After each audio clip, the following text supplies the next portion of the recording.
sprint qui va se décomposer en deux parties. Pour la première partie, on ne va pas être à fond dès le départ. L'objectif, ça va plutôt être d'être en accélération progressive sur la première distance qui est indiquée. Pour la position de départ, vous pouvez choisir la position avec laquelle vous vous sentez le plus à l'aise.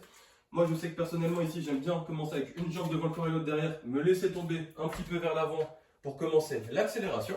Donc, sur la première distance indiquée en accélération progressive, on cherche à augmenter progressivement le rythme. Puis ensuite, sur la deuxième distance qui est indiquée, cette fois-ci, on va vraiment chercher à être en vitesse maximale, aller le plus vite possible.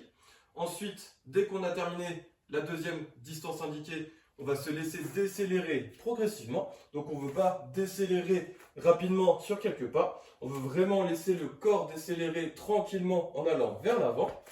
Donc première partie en accélération progressive. Puis deuxième partie, on essaye d'être à fond.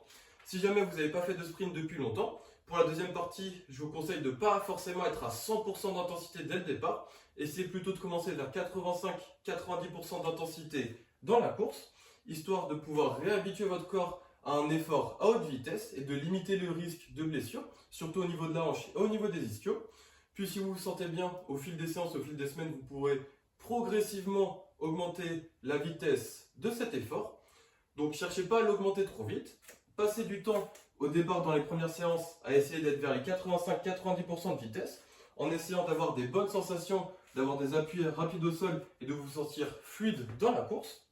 Puis dès que vous êtes à l'aise, dès que vous vous sentez prêt, là vous pouvez commencer à être à vitesse maximale sur la deuxième partie, en vous souvenant toujours que sur la première partie, on n'est pas à fond et on est toujours en accélération progressive. Et entre chaque répétition, également, ça sera important de conserver un bon temps de repos, donc d'au minimum 50 secondes ou 1 minute, afin de pouvoir toujours avoir une intensité maximale et d'avoir toujours de la fraîcheur à chaque répétition en sprint.